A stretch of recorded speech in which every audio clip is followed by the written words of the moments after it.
Well, hello everyone, and welcome to the webinar on harmonization of regulations and the benefits of GM crops. We're pleased to have this collaboration or this webinar put on by a collaboration between the International Consortium of Applied Bioeconomy Research and CropLife International. We've got an excellent number of people registered and hopefully participating in today's workshop, and I'm as interested as the rest of you to learn from this excellent panel of experts, and I see no reason to keep us from them.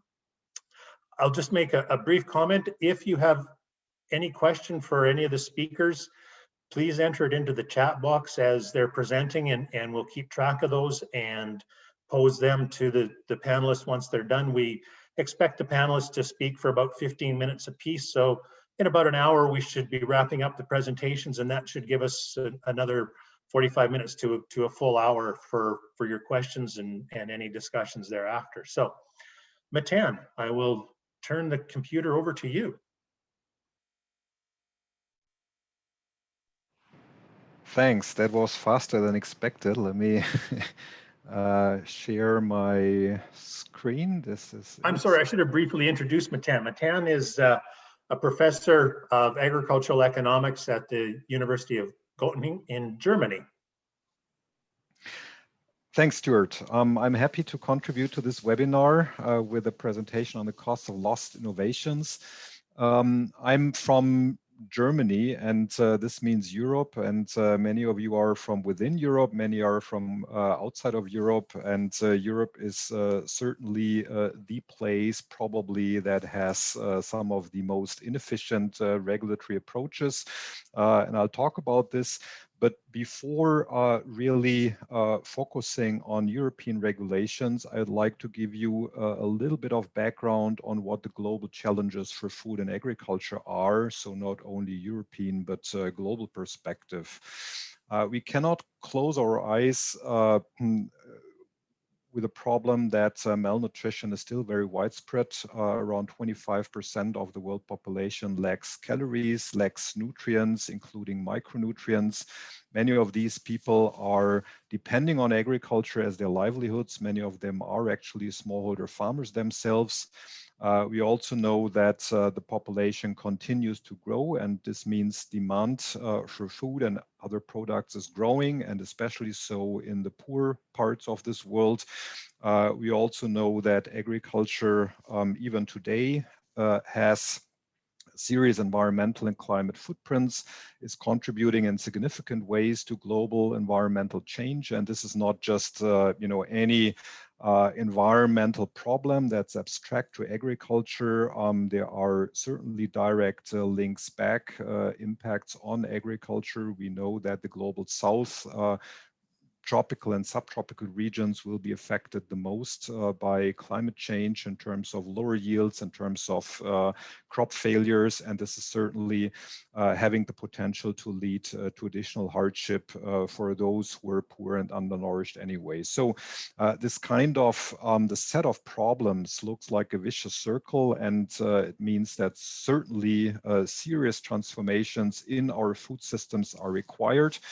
It's clear that not all of these transformations that are required are amenable to a technological fix, but it's also clear that technology will have to play a role, and plant breeding technology in particular. So many of these things that need to be done can be addressed, at least to some extent, by plant breeding, and have to be addressed by plant breeding. I mean, if we are seeing that plants and algae are the only organisms on our planet that are capable of converting solar energy to biomass, then we see how important it is to build on plant genetics and to improve plants in order for them to contribute to human needs. Well, the good thing is that there has been a lot of plant breeding innovations. And for the first couple of thousands of years of agriculture, plant breeding innovations have been very slow. But in the last couple of decades, they have really accelerated. And all of these tools are still used today.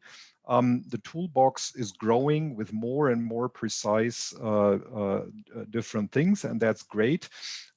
What's a little bit complicating the situation is that in the frame, it's a line drawn between those things above, which is often termed conventional breeding, and those things below the line, which is typically called genetic engineering, things that are resulting in genetically modified organisms. Now, terminology as such may not be so problematic, but the problem is that people associate things with terminology, and typically in the wider public debate, conventional breeding is considered to be natural and safe, and many consider or perceive GMOs as unnatural and risky. And this is also the approach that many countries, at least for transgenic GMOs, are taking, and Europe in particular, so far at least, and this in spite of the fact that 30 years of risk research are telling us that GMO crops are as safe as conventional ones for both human health and the environment. So we can at stage say, well, regulate, as you observe, that Europe and elsewhere are not really reading our scientific knowledge. A bit more on regulation in the European Union. I mean, there's a special law for GMOs that singles out GMOs as something different, as it's based on the breeding process. Comprehensive risk assessment dossiers are required. They usually presume that several years of research on risk assessment have been done. But that's not the problem. Many people say, well, if everything is so safe, then that shouldn't be a big hurdle. That's true, but the process is highly politicized, and this means even those things that are declared as safe and several times declared as safe are still not approved by the politicians behind that, and that means it's a quasi-ban for GMOs. The last GMO that has been approved in the European Union for cultivation was in 1998, so more than 20 years back, and this shows here namely that gene-edited crops fall under the definition of GMOs and therefore also under the European GMO law. This was a decision that was hailed by anti-biotech groups and was heavily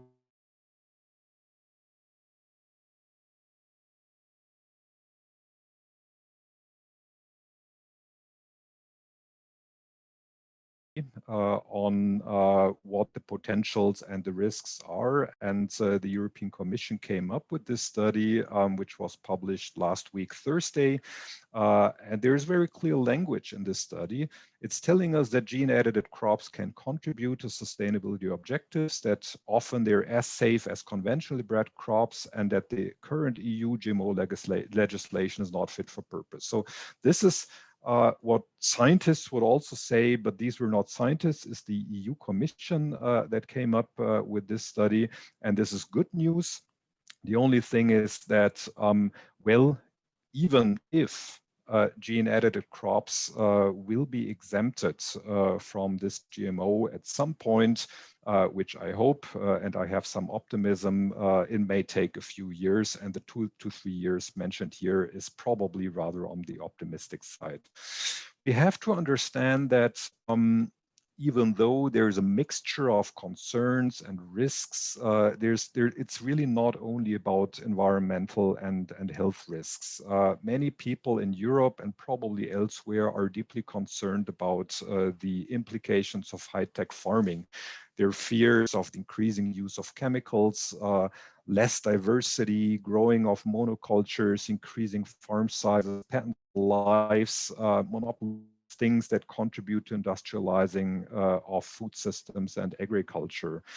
And this is of concern. I would agree. Some of these things are really undesirable. Of course, it may be too simplistic to assume that all new technologies will further aggravate these issues. And we also know that most of these are completely unrelated to GMOs, but that's how the public debate goes. So it will be important to highlight the potentials of gene editing, that they can actually counteract many of those developments in terms of reducing the use of chemical fertilizers and pesticides, in terms of increasing diversity, because it can really and has already been done in more than 40 different species, to foster that or to strengthen in the arguments that it can be useful and is useful for small scale farmers anywhere in the world, and that gene editing is relatively cheap and can also be used by small laboratories and small and medium scale enterprises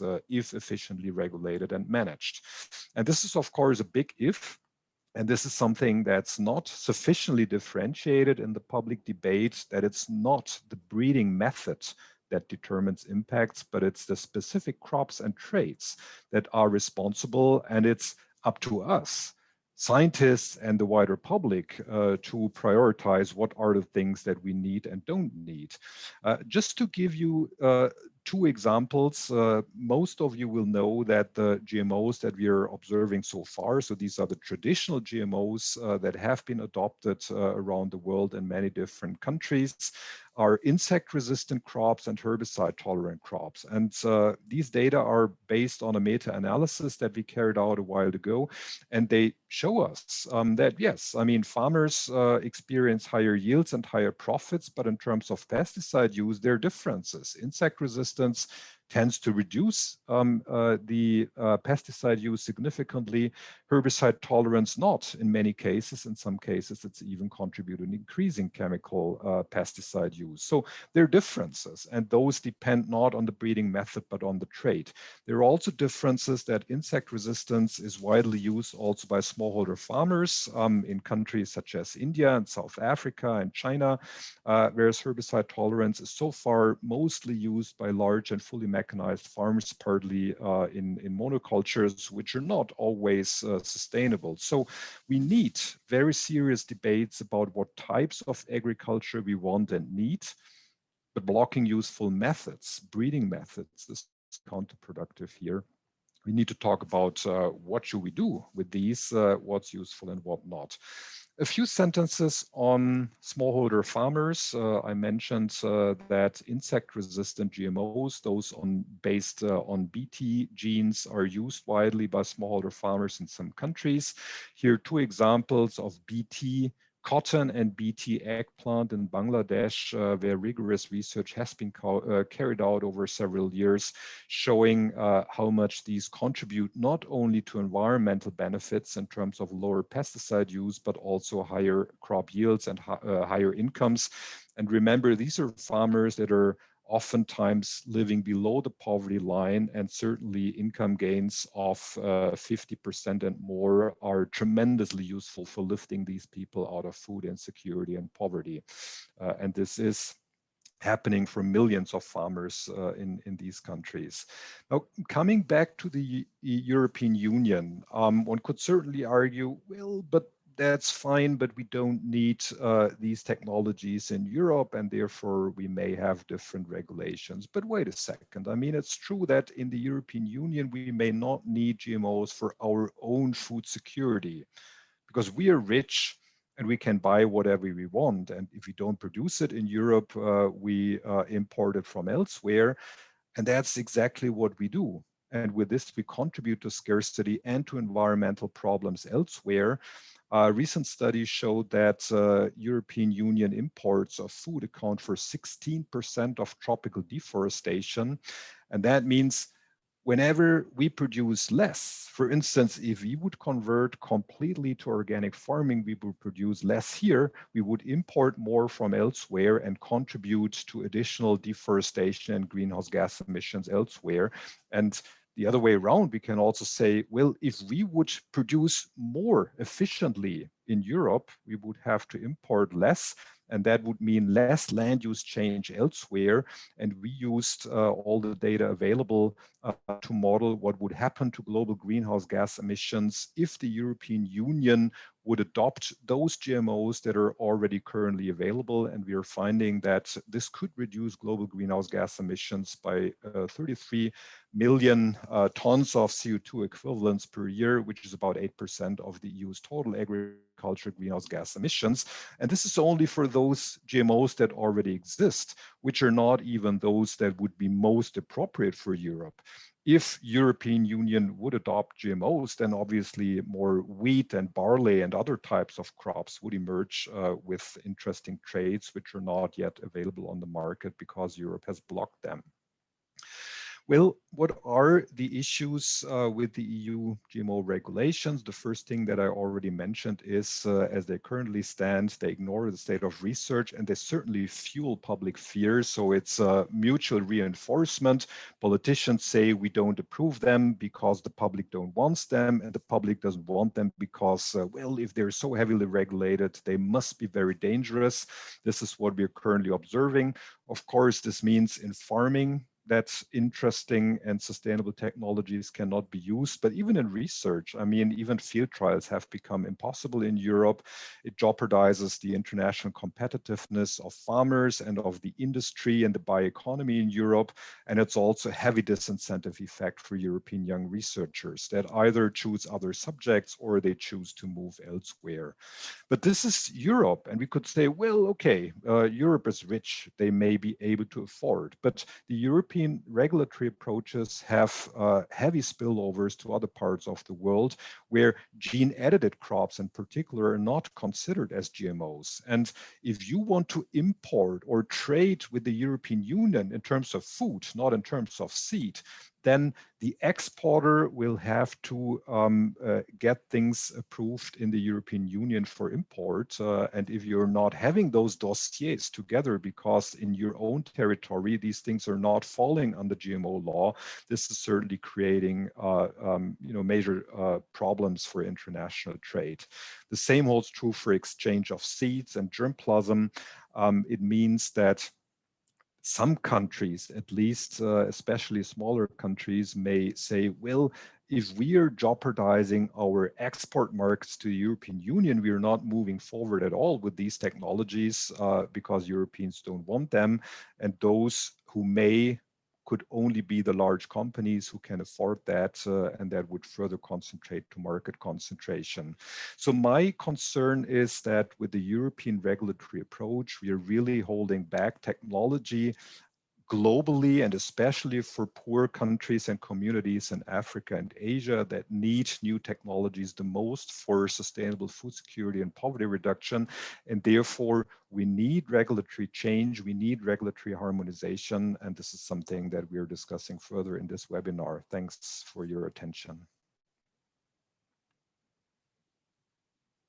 Thank you, Matan. That was very interesting. Some of the recent research that you were presented there certainly helps set the frame and highlight just how important this topic is. So, Lori, we will now turn to you. And Lori Goodwin is the Vice President of Public Affairs and Communications with CropLife International. So, Lori, I give you charge of the computer.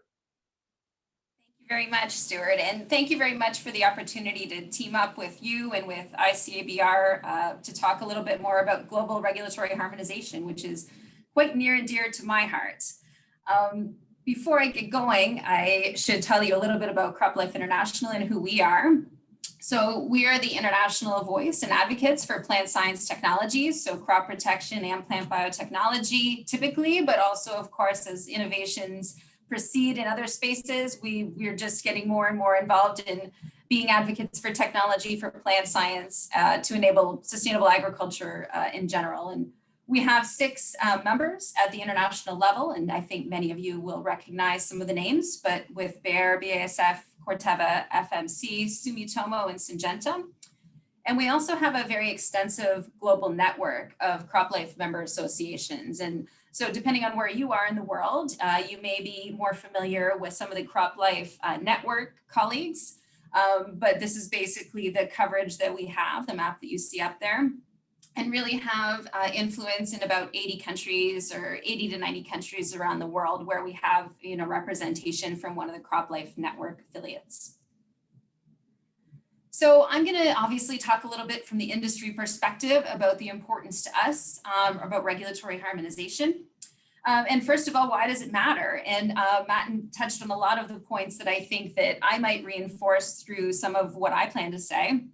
But really, why does this matter? And why does it matter maybe even beyond just the product developer benefits, and talk a little bit more about how harmonization could benefit a wide group of stakeholders.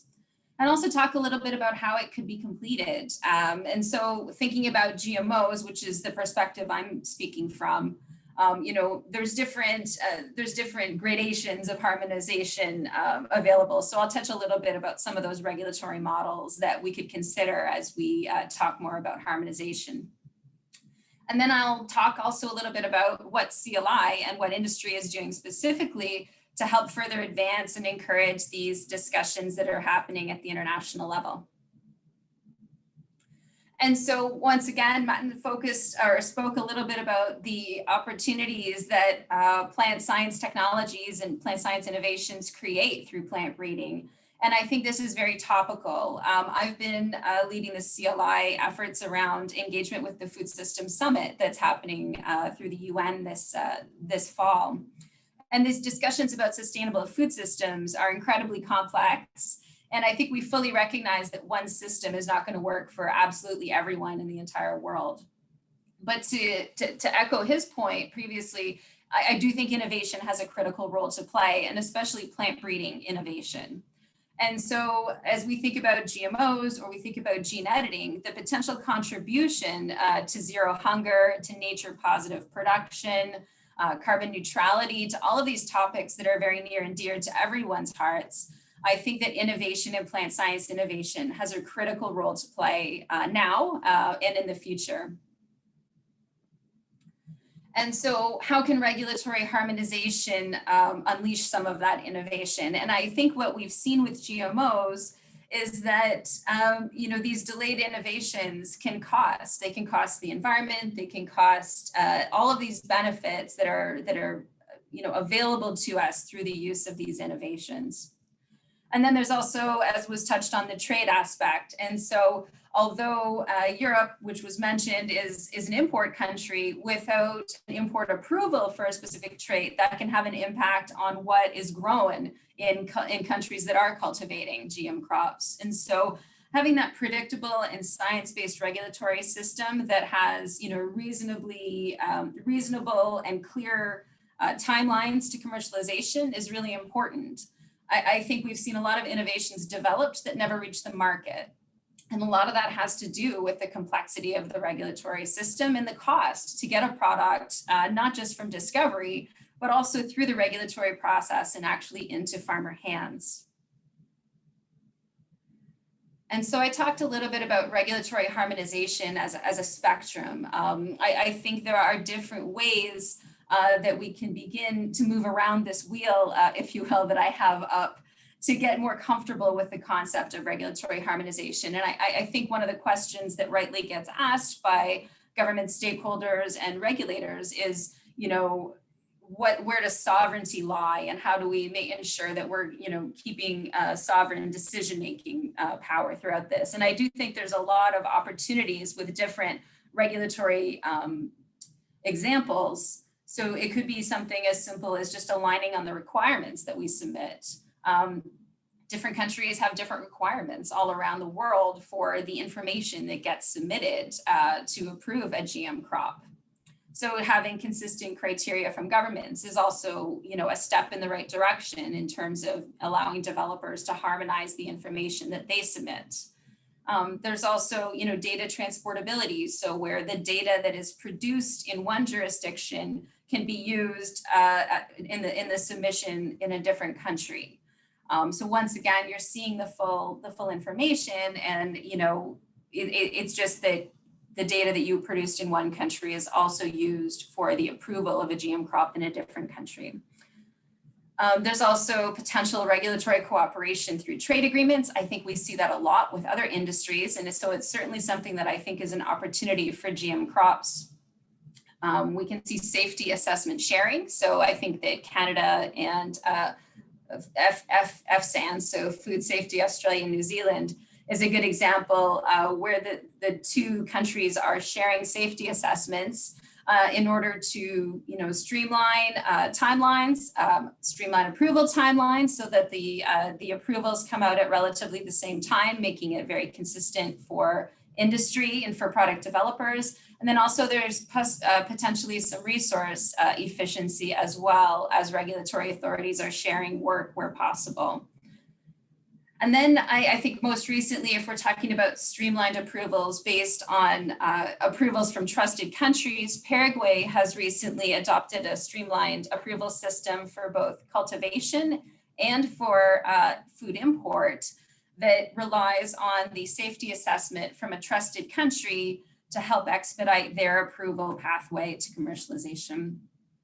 And then at the end, we would have something called mutual recognition, of which actually the EU is a good example. So where there is one safety assessment done for many countries that then adopt that and approve the crop. And so to Martin's point, that there's a lot more complexity than that associated with the approval in Europe. But theoretically, mutual recognition would mean that if one country approves a crop, it would then be accepted for food and feed use, or even cultivation in a third country.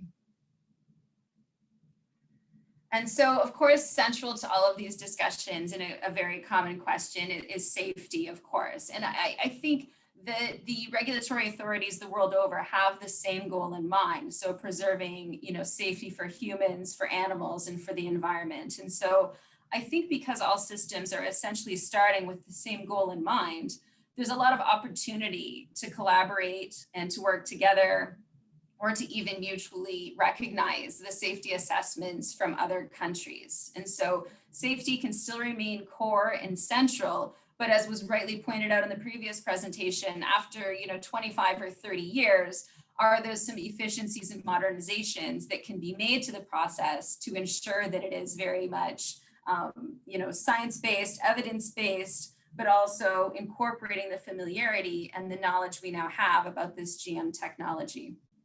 And I think most of you are aware that at this point in time, there's been likely, I'm sure, over 3,000 food use approvals. Now, oftentimes that's for the same crop with the same trait. It's just across, 70 or more countries, which is in itself an opportunity, I think, to find some efficiencies. But really, after all of this wealth of information, I do think that there's an opportunity for us to modernize our approach, as we do with many other industries, towards GM approval process. And as I mentioned, there are many of those regulatory models that we could employ that don't compromise national sovereignty. And so even with the example I used with the Canada, Australia safety assessment sharing, they are taking individual approval decisions on those, although they're working together on the safety assessment part of the process. And so I mentioned, that I think the benefits, there are some benefits to regulators as well, in addition to product developers, as a result of regulatory harmonization. So I think for emerging regulatory systems, if you were thinking about a system or adopting a system where you would rely on the safety assessment from a third country, that could help, avoid redundancies. As I mentioned, many of those, 2,000 food import approvals are redundant. So the same crop, the same trait over and over hundreds of times. So there'd be an opportunity for efficiency to review the safety assessment from a trusted third country, and then avoid, the burden of regulatory resources being devoted to something that's already been approved many times in other countries. And I think there's also, as I've said, this opportunity to leverage the extensive experience and of risk assessment and the years of data that have been generated around the safe use of these technologies. And once again, it's always about making sure that the decision-making and that the regulatory regimes are commensurate with risk of those products. And I think that has changed a lot over 30 years. Technology has changed. in very many ways. And, the regulatory system hasn't necessarily evolved or adopted, changed associated with that. Having said that, there are some countries that have made some very big decisions or taken a different path in terms of their regulatory approach. And certainly the US and right now Canada, are looking to adopt, a different path forward in a lot of cases that is adopting or incorporating some of this familiarity and history of safe use. Once again, I think that it also, if we're more efficient in the GM crop approval, we're also able to reallocate those resources to other areas with higher risk. And certainly, food safety is paramount to all countries around the world. And there are areas that do have higher risk associated with them. And then just talking about new plant technologies and learning about new plant technologies or other food safety aspects that, if you're not re-reviewing something that's been reviewed many, many times before, those allocation or those resources can be allocated towards other areas that may have higher risk. And then, of course, as I mentioned, you're able to do all of this without compromising on food safety or food security. And then as we have more innovative products coming on the market, they're also able to be deployed and commercialized faster, which, allows for the adoption of these beneficial technologies. And as I mentioned, as countries are looking towards, these discussions about sustainable food systems, I think many countries see these innovations as key to helping them achieve some of these environmental commitments that they've made either globally or domestically, such as we talk about carbon neutrality. And I think that plant science innovation and plant breeding, to back up Matten's point, is going to be critical in terms of helping achieve many of these goals and objectives. I think the benefits to developers are a little bit clearer. Certainly a reduction in product development costs and timelines, and allows those resources to be deployed to new innovations and developing new innovations rather than those efforts and those scientists being focused on the regulatory science part of the commercialization pipeline.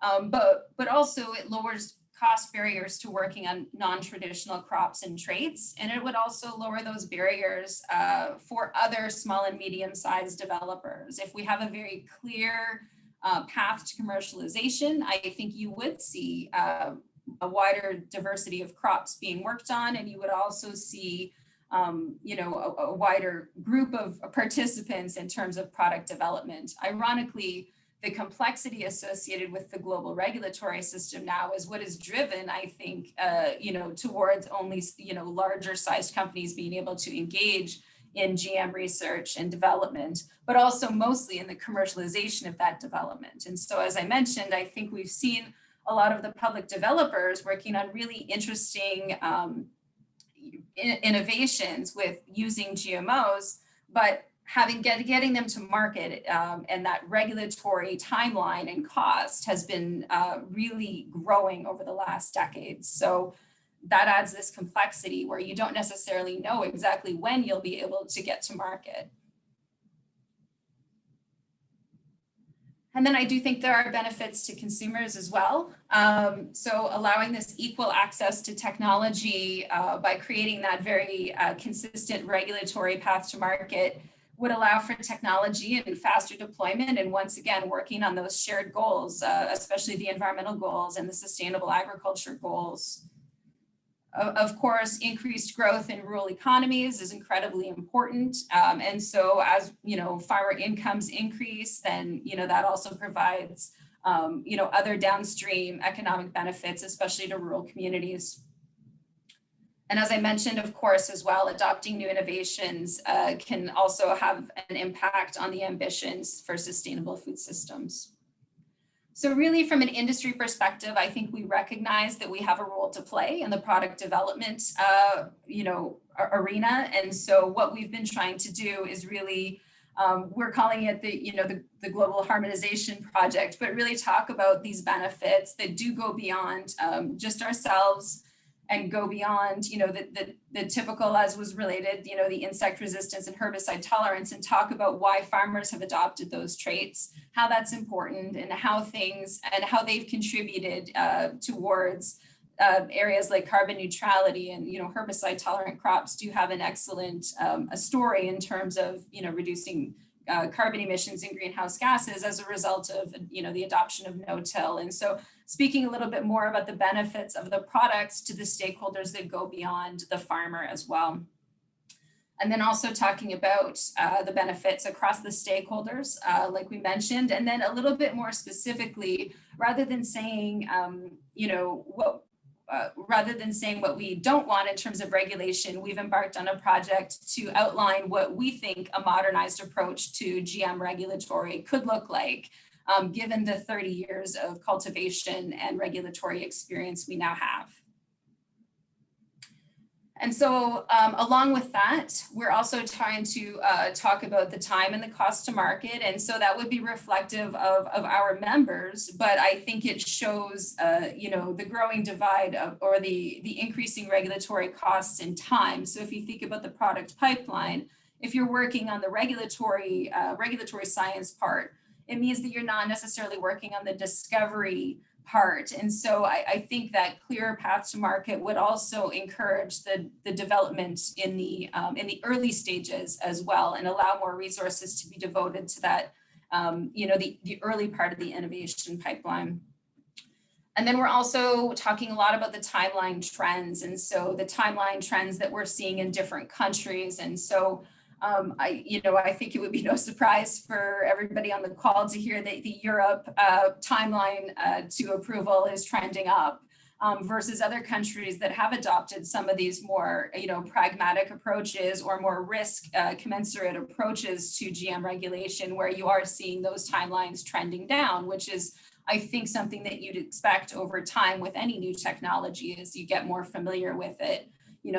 As regulators become more familiar with it, you tend to see those timelines decrease as a result of changes in technology. And so to speak a little bit more specifically about the recommendations from the industry perspective to support a modernized regulatory paradigm, we did publish a series of papers in January in the Journal of Regulatory Science to modernize, with recommendations to modernize stacked assessments, environmental risk assessments, and then also food and feed safety assessments. And all of those papers, as well as other documents that help support this discussion, are available on our website below. And really what our recommendations are revolve around a core set of studies that we would always do, and then a supplementary studies that would be recommended in specific cases. And of course, I'm happy to have a much more in-depth technical discussion with anybody who's interested in hearing more about those publications.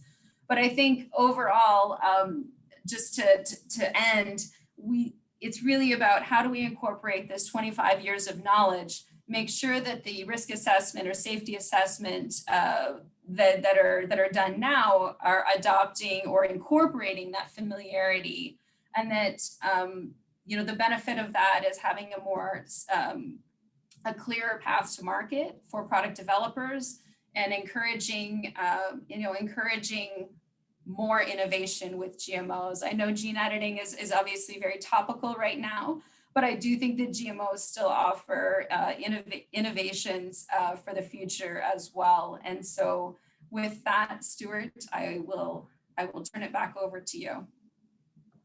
Great. Thank you very much, Lori. That was really interesting. As you were speaking, it sort of struck me that, in a lot of jurisdictions, they're still using this regulatory framework that was set up, 20, 25 years ago. And people would be horrified if they were going out and shopping for a vehicle that was still built to safety standards from 1995. I mean, nobody would want to buy those vehicles, right? So why would we still use that to regulate the science of crop production and food technologies, right? So really interesting. Thank you. Thanks. So our next speaker in this session is Jose Falsapeda, and Jose is the Senior Research Fellow in the Environment and Production Technology Division at the International Food Policy Research Institute in Washington, D.C. So Jose, I turn things over to you now.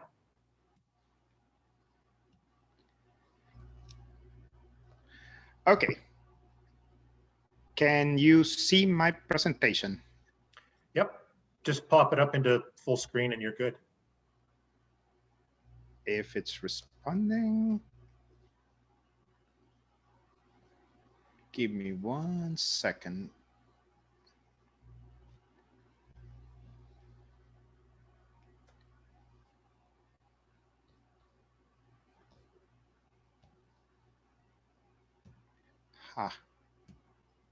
All right.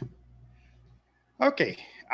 Well, good morning, good afternoon, good evening, everybody. My name is Jose Fax Cepeda. I'm going to be talking a little bit about the progressive approaches to biosafety regulations. And I'm particularly interested in the public sector in developing countries and in international agricultural research community and the implications for those communities and for the global South in general. I think that so far the foundational statements by which I'm going to start my presentation have been said already, but let me restate them. We know that there's real potential for biotechnology, develop crops, animals, and microorganisms to benefit society. And I don't think the current benefits or the level of benefits are dependent more on the science anymore. They're more dependent on and limited by the regulatory policy and legal hurdles for R&D, deployment, and product stewardship. And I think this is an extremely important concept because even though there are lots of limitations in terms of investments in, let's say, developing platforms for transformation in developing countries for tropical crops, but still the main limitation in my mind is the technology and the enabling environment where that technology, where any technology operates. In fact, the statement, I think we can make it a little bit stronger. If we don't solve this technology hurdles and all of these limitations, we will reach this point that productivity will decrease to unacceptable levels, and we will not be able to keep up with human development needs. And in fact, the existential challenges that we're facing now is a major issue that we need to contend with.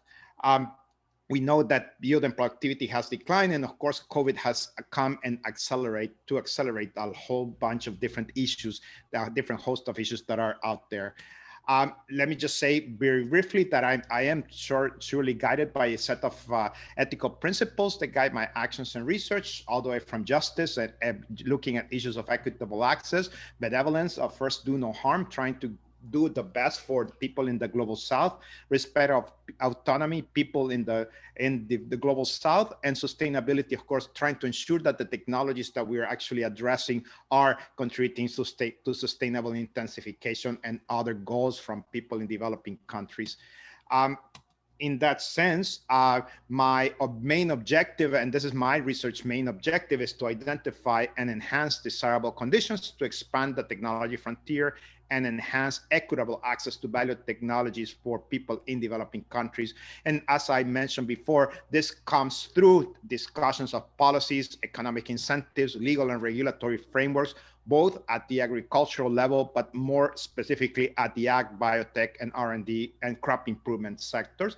And this goes all the way to the farmer and the household context in talking about economic, social, cultural, and demographic issues that may affect such transfer, diffusion, and uptake of valuable technologies. This is an interesting proposition because we have witnessed a whole set of changes and different landscapes and status quos of different aspects of this question that we're looking at, which is innovation, science, technology, innovation in developing countries and in developed countries to in industrialized countries. One of the more important ones, and this has somewhat been mentioned, is a change in the genetic resources landscape. So we used to be that particularly the CGIAR, the group that we belong, that ICABR belongs to, it was about global public goods.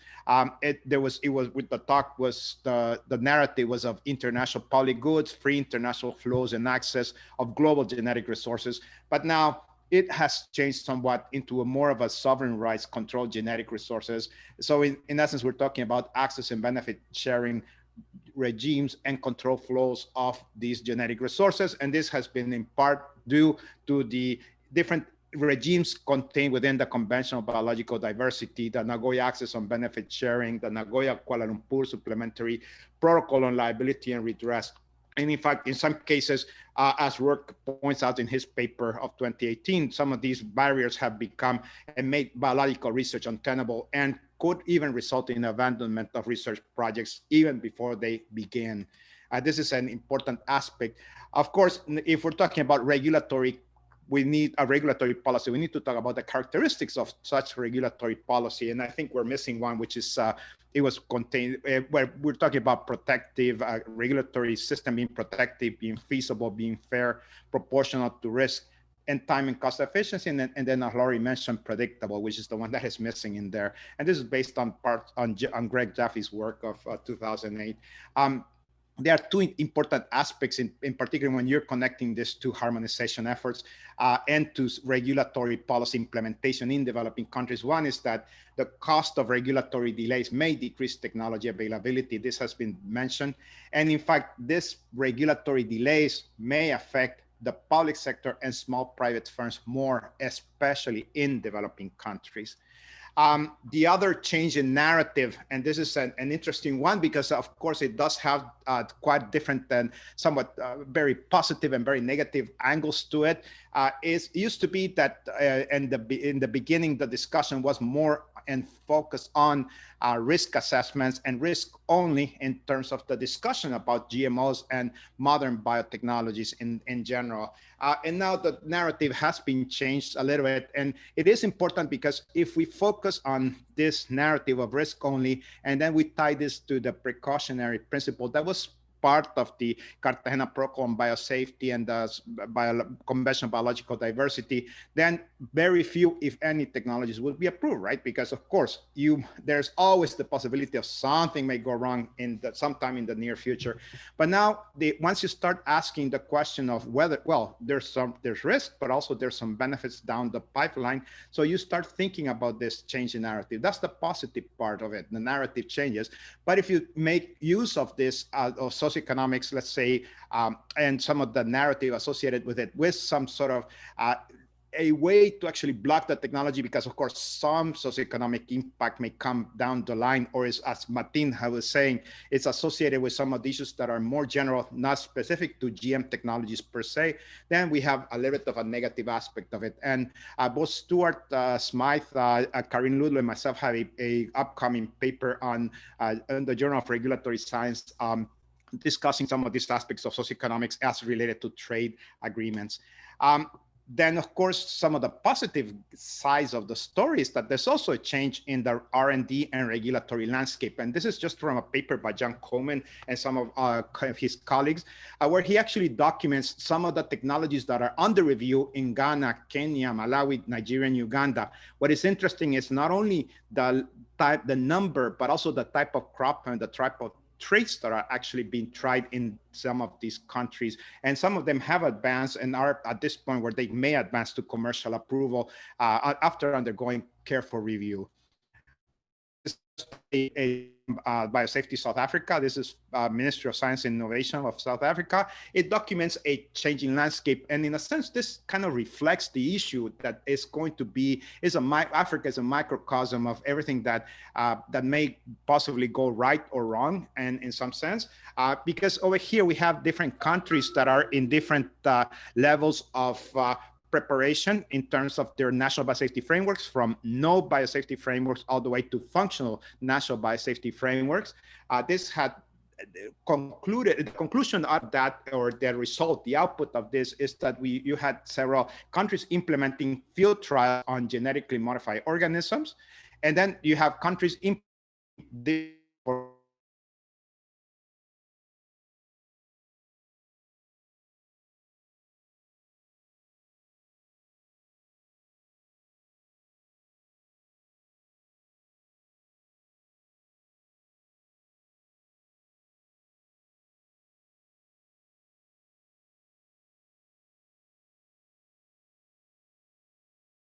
is a change from a technology and a risk assessment in terms of looking at it from the technical side, which is more efficient, to more of a narrative where you're talking about technology hesitancy. And it has been brought through pressure groups, a weak high-level policy will, and some negative perceptions from some groups about the technology, all the way from the more kind of more recent studies looking at some of these technology hesitancy issues, particularly in the case of vaccines and other technologies. These are the more gut feeling, visceral reactions to the technology, all the way to not even small performers, conspiranoic associations, science illiteracy, and some of the aspects that Martin already mentioned, more specific to the technology, which might not even be related to biotechnology per se, or GM crops. And then of course, within, as has been mentioned, within this whole microcosm of things going on, of changing landscapes, new biotechnology techniques are arising. This is the case of genome editing, as has been mentioned. It has some advantages that are very attractive to the global public sector, but as has been also mentioned, if it's regulated as previous GM crops, they may face the same fate of regulatory uncertainty and may not reach end users, which is of course a big worry for the public sector in developing countries. Now, in the specific case of genome editing, of course, other governance issues such as systems and intellectual property regimes require attention, but this will be on a country by country basis.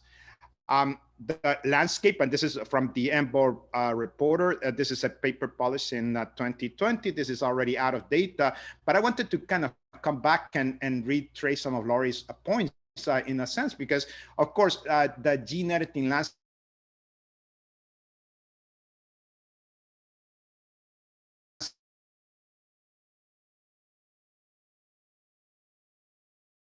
there are some blocks of countries that are actually moving forward in terms of applying, particularly in the global south. But there's still, as Martin mentioned, there's some issues that need to be in their own jurisdiction. Let me just relate to the specific case of the Argentinian approach, and which is what I would call a model, because it does reflect some of the aspects that I will come back later. And one of them is that it's and this is a paper by Lema from 2019, Martin Lema from 2019. This is one interesting approach where it's a tiered approach to regulation. In a sense, it's a risk proportional approach to regulation. And so in some ways, it instantly or immediately recognizes that not all gene editing commodities, crops, microorganisms, or animals are GM, thus not subject to regulation. And it boils down to the issue of using foreign DNA and whether or not it's a permanent integration. And this is an interesting approach because it does open a possibility to work on some of these issues. And it will come back, and I'll come back in a little while to discuss a little bit more about this approach. Some of the very basic concepts that have already been mentioned, this idea of having process versus product-based type of regulations. So far, there is no optimal or best regulatory approach. There's not such thing as one being better than the other. But scientists tend to prefer product-based approaches because it's cleaner in the sense that it's closely related to risk assessment and risk communication and risk management approaches and the narrative behind it. But on the other hand, we also have to recognize that, and this is an important issue that is going to become much more important as time goes by. We have a definition of GMOs in the Cartagena Protocol on Biosafety. Technically, it's a living modified organism, or LMO. And the problem is that a lot of countries have adapted or used verbatim this definition or have adapted it to their own use. And in some cases, they have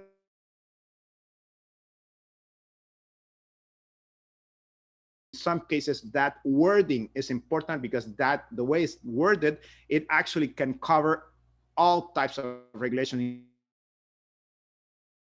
including gene editing. So this is something that needs some attention. And then, of course, there's all of these competing sociocultural narratives, which have influenced regulatory processes everywhere. And in terms of looking at the precautionary principle, food sovereignty, agroecology, sustainable intensification, and some of the other political economy issues. So now let me talk a little bit about some of these approaches. These have already been mentioned by Laurie. Let me just say that these are more, I'm going to be more focused or specifically on the global south. And then the first one is, of course, the innovative risk modeling. And I think this is more aspirational rather than an achievement type of approach, because I think that there's quite a bit of scope to use increased use of predictive risk models, including artificial intelligence, big data, neural networks, and so on. Genomic characterization, for example, as we somewhat proposed in the National Academy of Sciences report on GE crops. I was member of that committee when we published it in 2016, but also the use of tier approaches to risk assessment. As I mentioned before, the Argentina model is an interesting example of that type of tier approach, but also enhanced monitoring and surveillance approaches, particularly for product stewardship purposes. And surely, once again, come back to this idea of the focus on risk proportionality aspects of regulatory design, which are, in a sense, extremely important. And I quote again Greg Jaffe in his insistence on putting this as a very important characteristic of regulatory systems. Then we have some of the formal harmonization and technical coordination processes that Lori has mentioned. And then of course, some of these are the result of explicit bilateral and multilateral treaties. Cartagena Protocol is one example of one of those harmonization efforts. But then there are others that are derived directly or indirectly from trade and other similarly related agreements. And there we have different examples, not only in the biotechnology side, but also in the fertilizer, the pesticide, and other type of commodity issues that might be commodity related. Now, let me just say one word about technical coordination. These are very, in a sense, they're somewhat formal, but they can be very informal, and they can occur at different levels. It sometimes be very deceptively simple levels. Some issues such as, let's say, using the same application form, using the same requirements for application, the same timelines, the same decision-making standards, the same process, that type of thing is more of a technical coordination. That might be a much more feasible approach than actually a very formal harmonized system. And I'll talk a little bit about a couple of examples in a little while. Informal processes, and I think this is another one of those interesting aspects that will happen by default in some cases, but also it's going to be very sui generis, and in some cases you might want to pursue this as a sort of a formalized approach.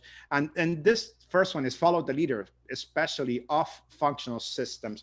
And I talked about the Argentina model, and as you could see from the EMBO reporter map, it's been used by Brazil, Colombia, Chile, Uruguay, Honduras, and to develop their own, and not necessarily adopted verbatim, but it's quite similar to that. And in fact, Kenya and Ethiopia have been considering similar approaches to the Argentinian model, and this is something that is important.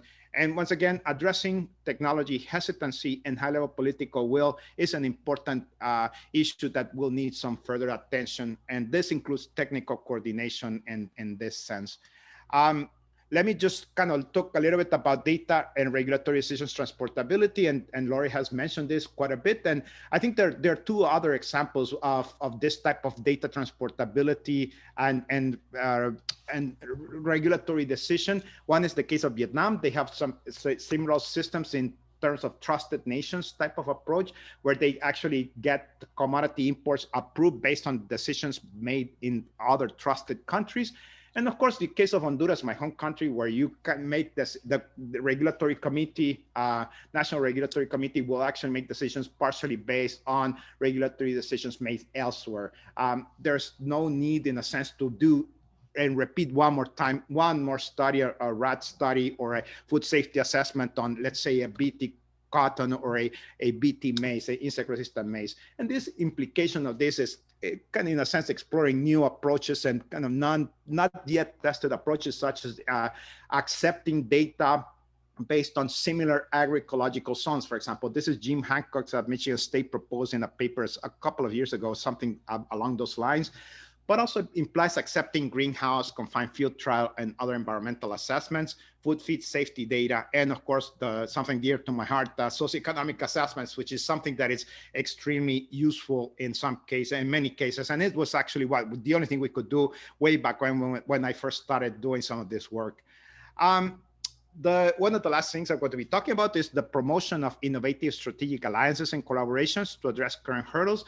And I have two examples, and one is the one by the African Union Biosafety Regulatory Forum. This is basically an organization hosted by the African Union that kind of convenes and kind of puts together a group of biosafety regulators from different parts of Africa. The chair is Professor Rufus Ebegba. He's the chair of the National Biosafety Authority of Nigeria. And he has made this very clear that this is a collaborative mode where people and institutions with more advanced institutions in Africa with more experience in regulatory issues will help their brothers and sisters in countries that have not as much experience, and so on and so forth. So I think this is an interesting approach, brings together those alliances. But then the other one is the Common Market for Eastern and Southern Africa and the Alliance for Commodity Trade in Eastern and Southern Africa approach.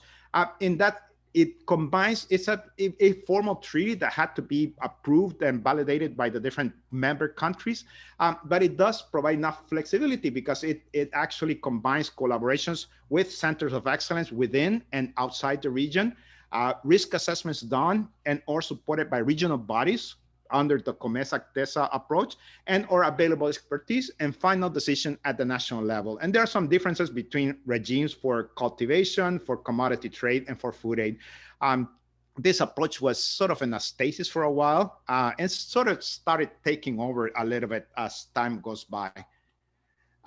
This is the last one. I think it's a more of an aspirational call than anything else, because I think that we need more and much more varied approaches to product stewardship issues, particularly looking at post-release surveillance, labeling, liability, coexistence, and traceability, identity preservation, because these are going to be and are issues that are starting to emerge in developing countries. And in particular because, and once again, we go back to this issue of national laws and regulations, a lot of the countries, particularly in Africa and Asia, put in their regulations based on those investments in national biosafety frameworks way back when. They put wording into their own national laws, regulations, and policies that have some mandates that are in some sense that are either obsolete, that they're not needed, and in some cases they are frankly, they're not applicable to this case.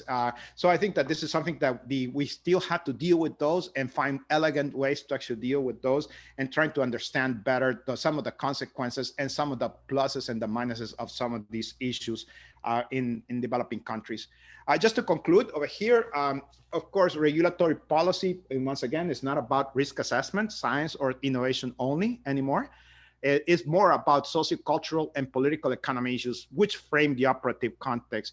So we need to address technology and science hesitancy as a major hurdle to deployment of this and any technology, by the way. It's not only limited to biotechnology or GM crops or gene editing, it's going to be technology in general. And this is a warning sign that we need to address, particularly those of us involved with international agriculture research centers and national agriculture research centers and organizations.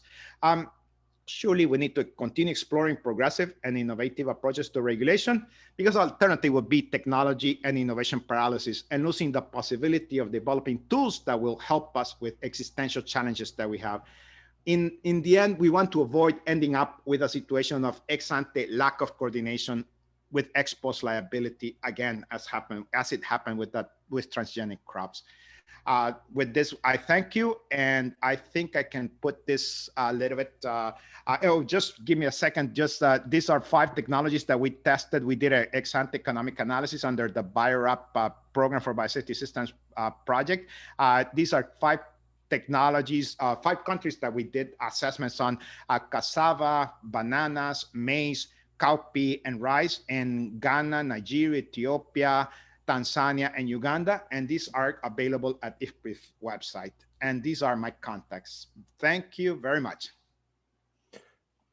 Great, thank you, Jose. That was a very informative talk and certainly complemented what Lori had presented and filled in some of the specifics about some of the challenges that are going on in some of the countries about the regulatory capacity and how and where reliable evidence and data comes from to make assessments. And so we'll move now to Dalia Louie, who is going to talk about the experiences of regulation in Argentina. And Dalia is the director of the bioeconomy with the Argentine Ministry of Agriculture, Livestock, and Fisheries.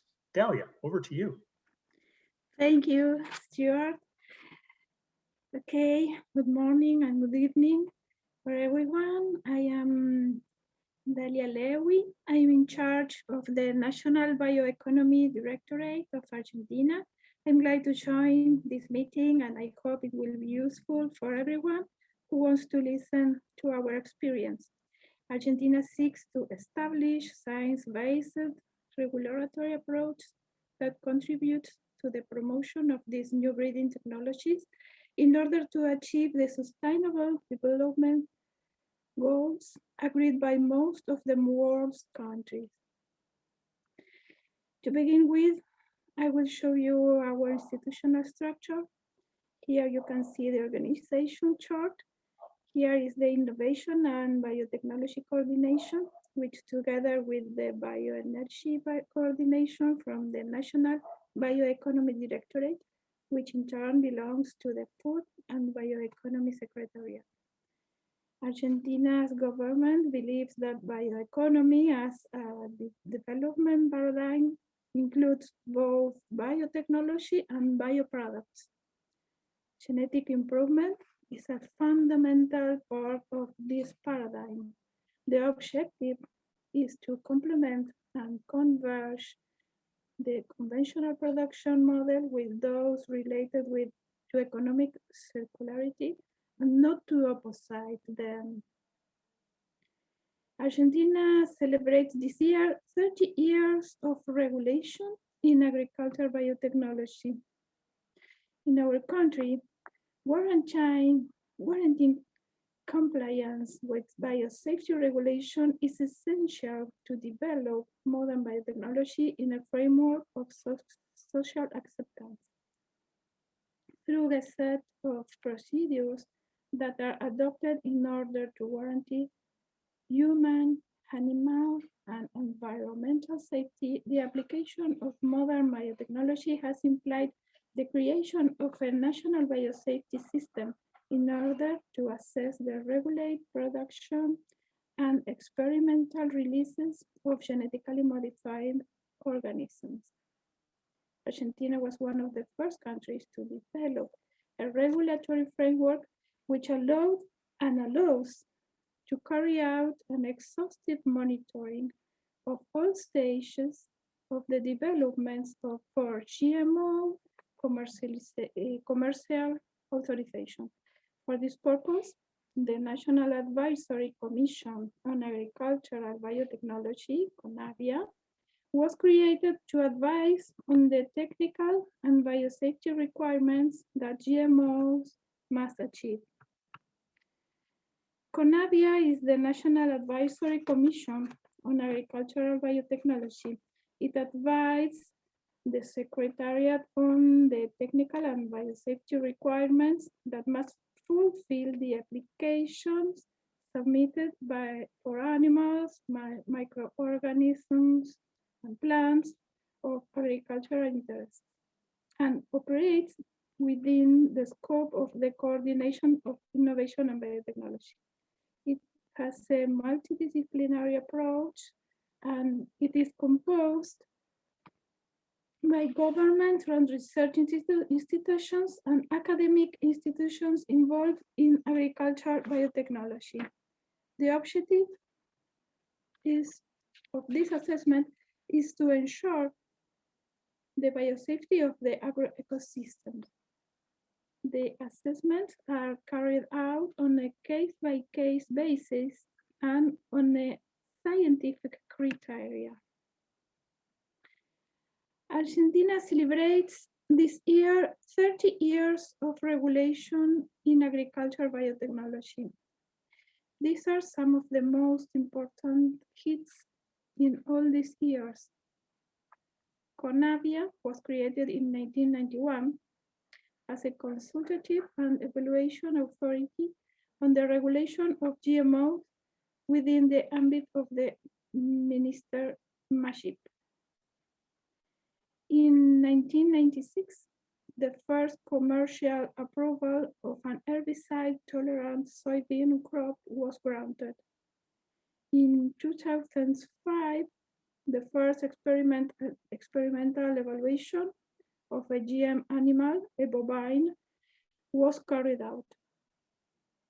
In 2014, given Argentina's experience in GMO biosafety assessment, Conavia was recognized as a reference center by the Food and Agriculture Organization of the United Nations. In 2015, the regulation of NBTs emerged. Argentina is a pioneer in the creation of specific regulations for the use of products derived from NBTs. In 2020, updates were made to all GMOs regulations for animal, microorganisms, and plants. And the NBT regulation was also updated and simplified. Initially, this regulation was included within the GMO regulation, and it was recently detached from the GMO regulation and updated. And currently we have 60 commercial approvals for seven crops: soybean, corn, cotton, potato, alfalfa, safflower, the last one, the wheat.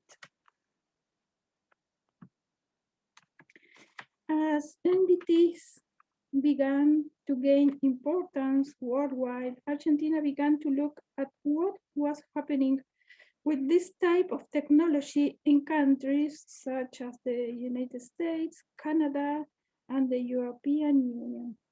At the same time, it was also observed at national and international level how multinational companies, small and medium enterprises, and public institutions carry out these developments.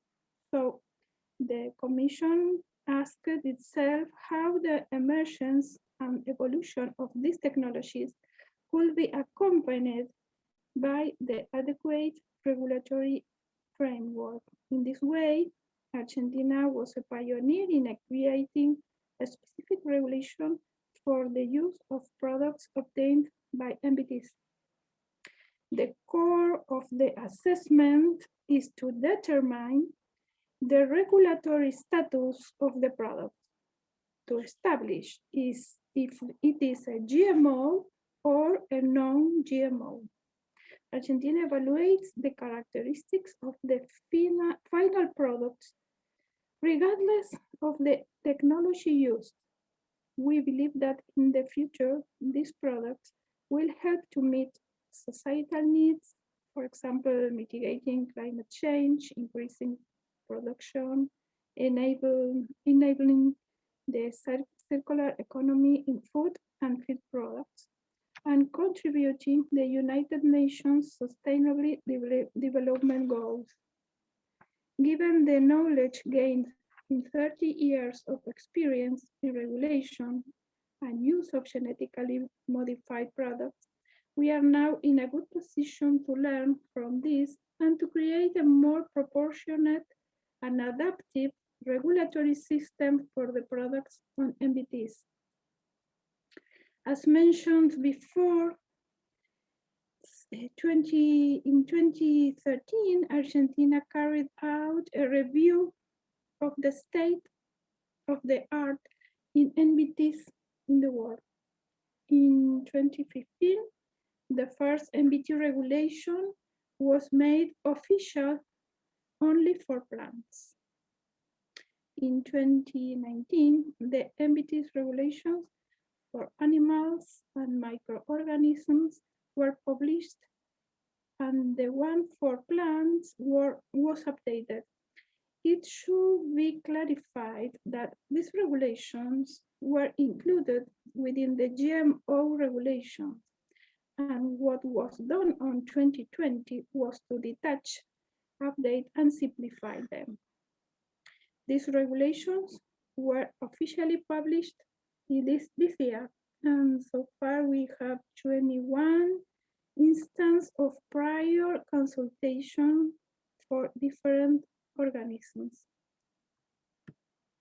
As I previously said, in 2020, the Biosafety Commission worked on the update of the regulations for products obtained by new breeding techniques. Here is the link to the new MBT's resolution, updated in 2020 and finally published on January 2021. This is the analysis procedure for an MBT-derived product. First, the developer completes the preliminary consultations instance from form or PCI according to the agency. This PCI can be for a hypothetical product or a real product. The evaluation team and CONAVIA analyze whether the final product is free of a new combination of genetic material. If it is indeed free of a new combination of genetic material, it is non-GM and it is considered as a conventional product. If the product has a new combination of genetic material, it is considered GM and must comply with GMO regulations according to the organism, animal, microorganism, or plant. In this case, if commercial approval is desired, it must have the favorable opinions of SENASA, agricultural markets, and CONAVIA. This route allows public institutions, small and medium enterprises, or big companies to predict the development times and costs of their product at the design stage and, as a consequence, reach the market faster. The developer must complete the prior consultation instance by providing information on the methodology used, the description of the nucleotide sequences before and after applying the technique, the map of the gene construct or nucleic acid fragment, and evidence that the product obtained does not present a new combination of genetic material. If the PCI is on a hypothetical product, once the developer obtains the final product, they must submit the PCI again in order to verify the information originally submitted. Here you have some consequences of the application of these normatives. There is a wider variety of phenotypes in different crops and a greater diversity of organisms. 68% of the cases were at the design stage and 32 were for obtained products. The proportion of techniques used was for gene editing 86% and other MBTs 14%.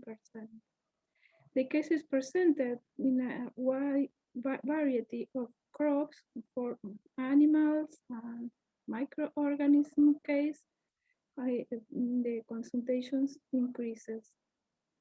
So the speed of innovation of products obtained from MBTs is higher than GMOs. Since 2015 until now, around 21 PCIs have been carried out for plants, microorganisms, and animals. This graph shows that 12% of the gene editing consulted cases were from foreign companies, 41% from local developers, and 47% from foreign developments presented by local companies. These proportions contrast with those observed in GMOs, in which practically all of the approved events come from multinational companies. The objective of this government management is the promotion of local developments in biotechnology. Thank you very much. Here you have an email for the communication. Thank you. Thank you. Great, thank you very much, Dalia. So we had 4 interesting presentations that provided a wealth of information. I encourage anybody that has questions to either put them in the Q&A box or in the chat, and we'll work our way through them. So we do have a few questions posed already. So the first one is about what methods can be used to assess the adoption impacts of GM crops. And Matan, this is more directed maybe to you and to some of Jose's work too, but would you be able to comment on what some of the different academic disciplines are using as impact assessment models, and how the results of those models vary depending on how they're applied in specific countries? Sure, thanks for the question. I mean, the type of data that you can use differs. Of course, you can use experimental data. And the advantage of using experimental data is that everything is controlled, and you can really easily attribute the only difference that you vary, let's say one variety or one gene versus the other, controlling for everything else.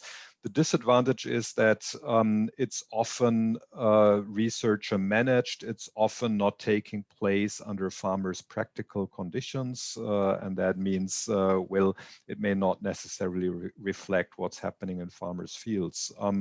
Then you can take micro-level survey data from what you observe actually in farmers' fields. Some cases you may be able to run a randomized controlled trial, but that's difficult, and you can collect a lot of data, and then run regression models controlling for other things that may be confounding factors, and then of course you can use higher level data, district level or so over the years. Look, this is where the question is coming from in the chat box.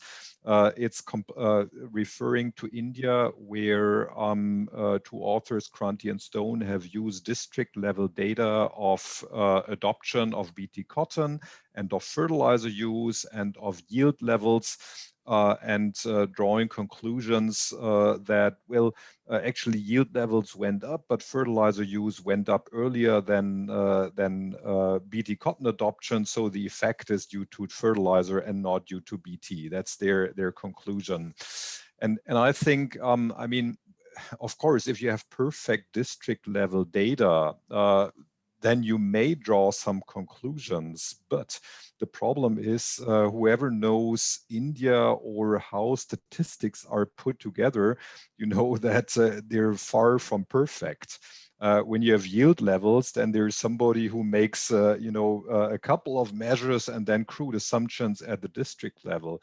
When you have fertilizer use, you may have sales of fertilizer, but how do you know exactly whether it was used for cotton or for something else? And I wouldn't over-rely on these district level data. And therefore, the criticism, I mean, they were criticizing our research with micro level, farm level and plot level data that we collected, where you really know what farmers did, and you can control for that. And I think in those settings, this is much more reliable. But it doesn't mean that higher level data cannot be used. It just means one needs to be a bit careful in terms of how accurate the data are. And I think the problem of some of the approaches is that obviously a simple correlation that you may find graphically or in statistical correlation analysis should not be misinterpreted as causality. You certainly need to control for confounding factors and really look at what's ongoing there. And I hope that answers the question. There's no gold standard of what should be done, but I think having micro level data, which often comes from surveys, and if you have good quality data, is certainly a very useful approach to understand what's happening in farmers' fields. And randomized controlled trials, there's one interesting one for BT eggplant in Bangladesh, really a very comprehensive one, IFPRI was involved in that. And that's the data that I cited in my presentation. This is, of course, the gold standard, but the question is always, okay, how much is the external validity of this? But I think this is very good research, was recently published, and of course, rare research, because oftentimes you don't have randomized controlled trials of these types of analysis. I guess that should answer the question. Yeah, very well. Thank you, Matan. And I think your point is a good one, you know, and I experience this is we're always seem to suffer from a shortage of good data. And Yeah. that's something that I think academia needs to do a better job of, is getting out there and studying some of the farm level effects and being able to provide good evidence-based information. Jose, do you have anything that you want to contribute to that? I just wanted to add a little bit, because I think that the way that also the question also talks about economic surplus and some of the other more, let's say, kind of modeling exercises that are much more kind of subjective, let's call them that, or much more abstract than actually field data. Although they are partially, they may be and they should be, in my mind, based on some sort of field data, at least that would be my preference. But I think that they're very useful tools, no doubt about it. I mean, particularly when you're working in ex ante assessment, you're doing a projection or a prediction about the future. Those are useful tools, but they also, and I kind of echo Matin's claim and statement that they have to be used with a lot of care. They need to be used very carefully. They need to address some of these, particularly some biases and some issues of statistical biases, in particularly some issues of simultaneity, some issues of trying not confounding factors. And this is something that we had to kind of take a little bit of advantage when we have data, and use that data as much as possible to actually feed into this economic models with a little bit, with all of the caution in the world, and with all the caveats, of course, that but they're useful. And certainly I have a preference over much more graphical analysis, as was done in the case of the two authors, because the problem with graphical analysis, in my mind, is that they can either fool you or they can mislead you, because you're not taking into account some of these confounding factors. And this is one of the important aspects of this issue. Great, thank you, Jose. Lori, there's a question here for you that asks a little bit about the approach that you talked about with harmonization and highlighting the benefits. How convincing do you think those arguments will be to help reassure some of the critics or the skeptics of biotechnology? The EU just last week released their report on gene editing, and some of the comments that came from the organic and the anti-biotech movements said that a lot of the benefits from biotech are hypothetical. So could you comment just briefly on you know, how can we reassure those that have questions about the technologies? Sure, and I think sometimes we're having, you know, two different discussions. So we talk about safety assessment, and, you know, sometimes a lot of things around regulatory policy that Jose mentioned, socioeconomics, et cetera, a lot of those get wrapped into those discussions. And so I think that when I'm talking about our recommendations, are really related to the safety assessment itself. And so is the product safe or not? So that's one thing. But I think you can't divorce it, to earlier points, from the regulatory policy, right? That wider discussion with wider group of stakeholders. And so, you know, both need to happen, but just wanted to be clear that we're talking about, you know, harmonization from that safety assessment perspective. I think there's always going to be some people that you're never going to convince. So, you know, perhaps owning that up front. But I also think that governments and regulatory authorities also can help in that discussion. So, you know, I represent industry and I want to be open and transparent about that. So perhaps hearing messages from others are more impactful. And that's why I think this panel is great, because you're representing, you know, different viewpoints on it. But I do think that regulators talking about their systems, as Dahlia is doing, you know, helps create, that level of assurance that people have with their food security and the safety of their food system. And I think people are becoming more aware of that. And certainly COVID has probably, brought that to light. But these are really complicated discussions. And I think as we're talking about food systems, which is a topic of much conversation right now, it's a good opportunity to help you maybe tease out some of these arguments from different stakeholders and have a conversation about them. So that's not an easy answer, but I don't think it's an easy question either. So, industry has a role to play and we recognize that, but I do think there are messages that are better delivered from others versus myself or industry. Great. Thank you, Lori. I appreciate that. So here's a question I think that I'll put to the entire panel. And it says along the lines that many developing countries have either put regulations in place or are working on regulatory systems, whether it's for GM or gene editing products that have been or are influenced by the EU system. So how can the biotech industry, whether it's public developers or private developers, ensure that there's balance to a regulatory system and it's not simply being driven by the precautionary principle process-based EU system? So who would like to jump on that one first? I can answer. Okay, Dalia, please. Okay. Well, the level of development of this technology and the possibility of their application in products is a reality, and it is already happening. So in case where the products do not constitute GMOs because of the Cartagena Protocol's definition, which guides this concept, I believe it is very difficult for any restrictive policy to influence the evolution and progress of these products. So for this reason, it is very important that no additional regulatory status will be generated for products derived from gene editing. For the Argentine regulatory framework, there are only two regulatory status. Either the product is considered GMO or it isn't. So only these two statuses. This is our vision of the case. Thank you. Great.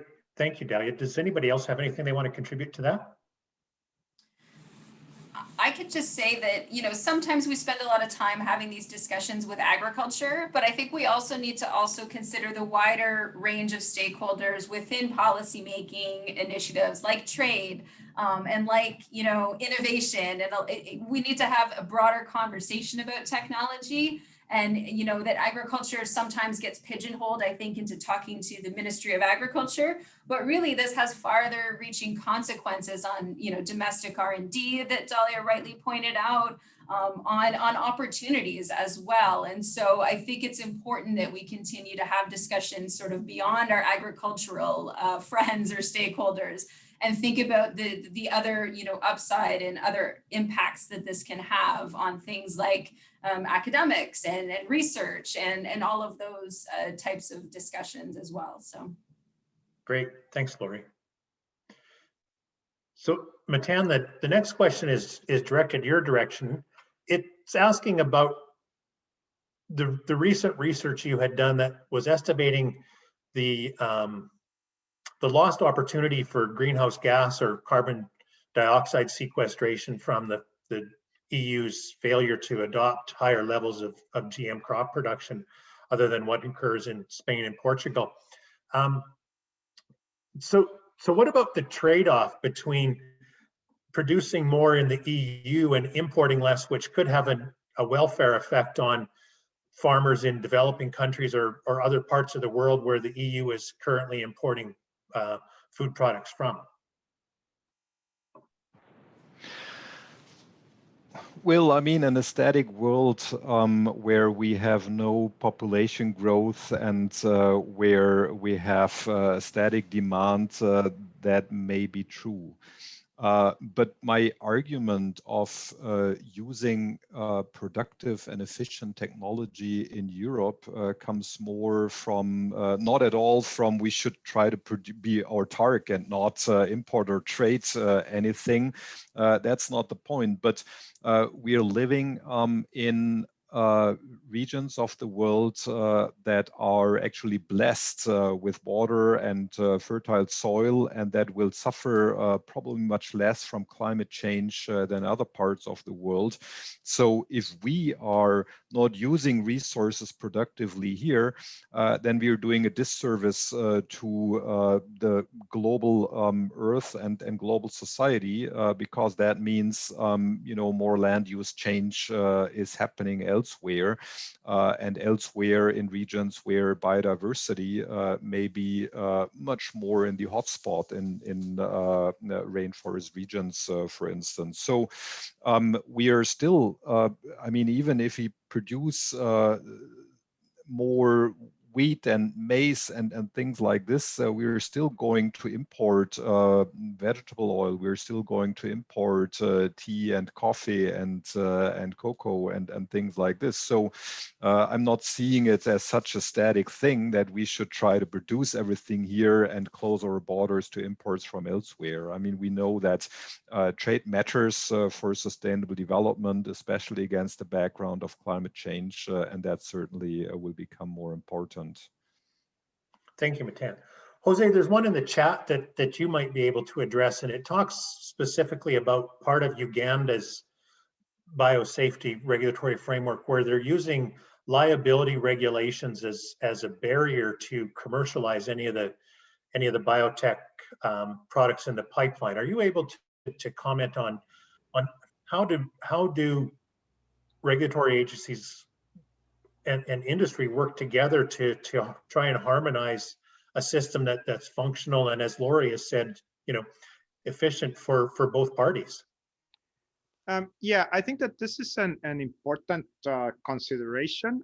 And I think it's not only liability. I think the really tricky one is really talking about strict liability, which is a no-fault system, right? I mean, that's the one that is actually a no-go for most developers.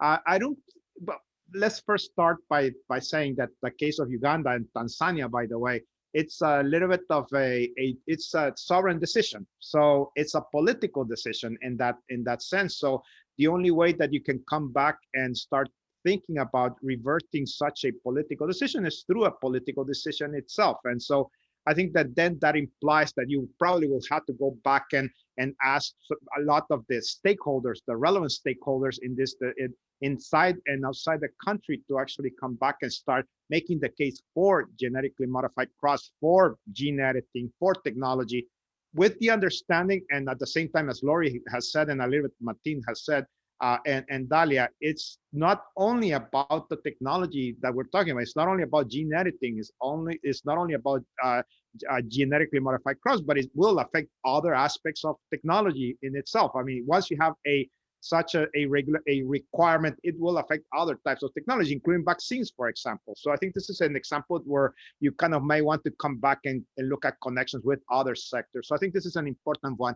And certainly making the case that such a strict liability clause will actually deter innovation. That's also an important message that needs to go through in these discussions. But and I think at one point, some of the countries will come back and start and you can see this, particularly with the example, particularly in Africa, where you had a lot of these countries enacting bans or moratoriums on trade, including food aid in some cases, where they've been quietly kind of reversing those. And I'm talking about Zambia, Zimbabwe, in a couple of other countries that have some of these moratoriums in place. And they've been lifted because of the need to actually kind of deal with commodity imports, food aid, and so on and so forth. So I think this is something that necessity will bring about some changes in the near future. But other than that, it's talking about change. You have to come back and look at the political economy of this of these issues. Great, thank you, Jose. So here's another question for everybody on the panel, saying that each of you has included some discussions about socioeconomic considerations as being part of regulatory oversight. But there's a host of methods, and sometimes there's reliable data, and other times there's considerable gaps in the data. So how do we normalize those processes for the adjudication of trade treaties within the context of the sanitary and phytosanitary agreements that have standards as to how risks have to be assessed? And how does that then provide any opportunity within the technical barrier to trade measures that we can look at trying to normalize some of the concepts about the precautionary principle or food sovereignty, sustainability, and aspects like that?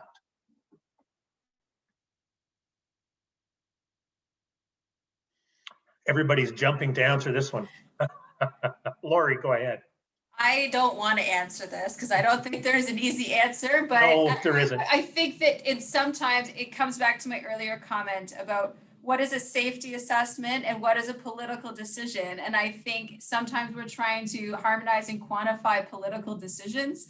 And that can be very tricky and very challenging. But, you know, from an academic perspective, I'm sure that others can answer that more than I can. But I feel like sometimes we're trying to, you know, harmonize things that are politically motivated or politically driven or trade driven as well. And so there's a lot of complexity to the discussion that's hard to quantify and harmonize. But that's why, you know, the CLI, what we're trying to modernize is the safety assessment process, because that is a little bit more technical.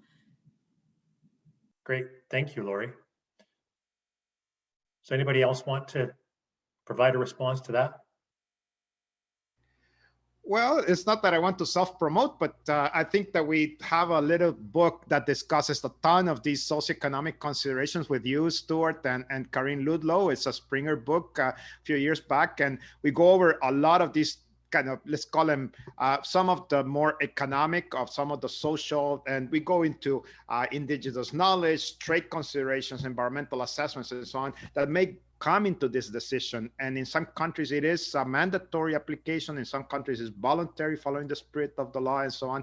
But it becomes quite a bit of a very complex problem, because some of these issues, there's no clear-cut standard that you can apply to come up with a decision. I mean, in some cases, always shades of gray, right? And so there is no clear standard to make a decision. So that puts you in a bind, because you need to make a decision. In the end, you have to either approve, reject, or look for more information. And that's more or less what regulatory bodies do in all parts of the world, right? So in that sense, that is a little bit of a hurdle that might not have an easy or even a feasible solution in that sense. So I think that is an important aspect to consider. And the other part of the story is that a lot of these issues, they are sometimes based on gut feeling, on perceptions, on some cultural, ethical considerations, which might not have an easy way to determine who is doing what and who is actually pursuing what. And in some cases, some of these claims may not be even sustainable. There's no evidence that you can actually point out that actually says something about it.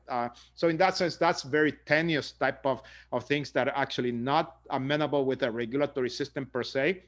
But at the same time, you're mandated to consider them in some countries. I mean, there's no option for it. You have to have some sort of socioeconomic assessment. So then it becomes a tricky situation where you kind of have to come up with some sort of avenues or at least a pathway to actually comply with that regulatory requirement, which is not easy in that sense. Great, thank you, Jose. So Matan, the next question is directed at you, but I think it certainly opens up to everybody else on the panel, and it's largely around, we know that nature is relentless. Just because we're trying to mitigate climate change doesn't mean the insects aren't going to expand in their territory, or that plant diseases are going to move into new regions. So with gene editing coming, you know, possibly more integrated into research and commercialized products, possibly within the EU, how can the traditional knowledge be balanced with some of these new gene editing techniques? And have you had a chance to think about that in any of your research? Well, I think the question is coming from an angle where people believe that a technological fix can be a good answer to a problem that was previously created by technology. And the example is, for instance, we have decreased diversity in our fields. We have narrowed down crop rotations. In some parts, we are growing monocultures. And of course, that's contributing to a buildup of pathogen populations. It's contributing to less beneficial insects, to a reduction in bird biodiversity. And the answer that some people now suggest is, well, let's use gene editing and then we can rid of or can control that increasing pathogen population. And I fully agree that this is not the right approach. Of course, we cannot and should not use technology, whether it's breeding technology or other technology, as a technological fix to some of the broader agronomic problems that we are having. We need more diversity. We need to acknowledge that huge field sizes are decreasing biodiversity. We need smaller fields and more landscape elements. We need more crop rotations and more different crops in our systems. But the question is, technology, if you're not using it properly, can perpetuate and aggravate these problems. But does that mean we should not look at technology to get more diversity and we still have pest problems to deal with some of those pest problems? I mean, and here regulation matters. I mean, in the past for GMOs, we have seen because regulation is so inefficient and so costly that it's narrowing down technology to soybean and maize and cotton and a little bit of rape. That's narrowing down the diversity we have. If we had more efficient regulation, we would see many things happening in more and more crops. And that means regulation is closely related to that. So with gene editing, I mean, this thing can be done relatively fast by all types of labs and companies. And of course, we need a good combination of traditional knowledge. We need a good combination of good agriculture practice and integrate new technology properly into that for sustainable systems. So I fully agree with we should not look for quick technological fixes to some of the deeper rooted problems, but that doesn't mean that technology cannot contribute to sustainable and has to contribute to sustainable systems. But we need to do that wisely, and we are doing that wisely when we are regulating efficiently and then have good decisions on what's the proper system in a particular place and how can technology help to get there. Great, thank you, Matan. Dalia, there's a question here for you that asks, within the Argentine system, once a gene-edited crop has been assessed and it's approved for production as being a conventional crop, so not a GMO, in your opinion or perspective, could that variety then, or that crop variety then be used as part of an organic cropping system?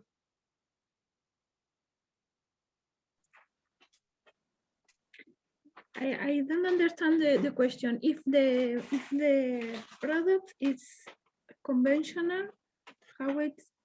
Yeah, so if it's a gene-edited variety that's not GM and it's regulated as conventional, could that variety then be used by the organic industry as a crop?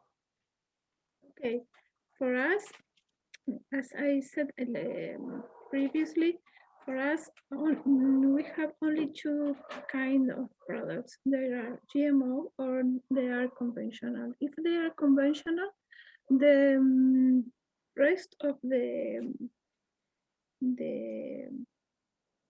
items that the developer have to fill is to inscribe the product in the Institute of the Seeds in ACE as a conventional product.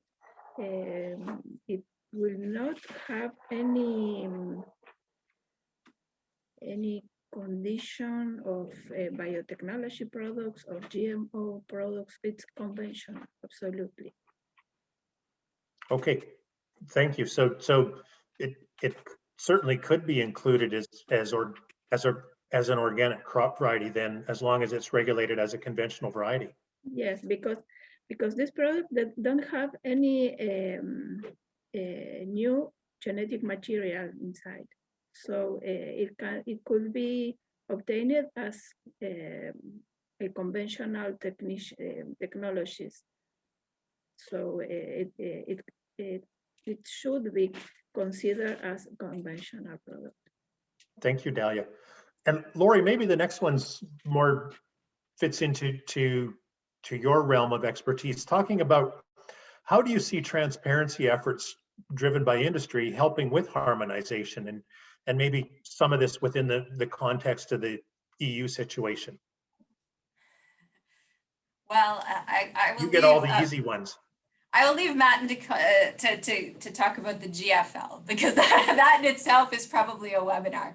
But I mean, I do think there's opportunities, and certainly, you know, one of the things that I've heard about through the general food law in the EU is the idea of pre-submission consultations, which I think industry is very positive about, right? Which could provide a clearer path of what that submission should look like if you're able to have those conversations with regulatory authorities. And I think, you know, Dalia pointed that out, that that's a key part of the Argentina regulatory process. So I do think there are opportunities associated with that. And so, you know, that's the one that comes to mind. The other thing I was just going to mention, as per one of the previous questions, is we talk a lot about gene editing or GMO or marker assisted. None of these are all tools for plant breeding, and they don't exist in like a vacuum, right? And so sometimes they could be, in the future, I see them all being combined together in ways to get new innovations to market in a more efficient or, you know, in a quicker manner from the developer perspective. And so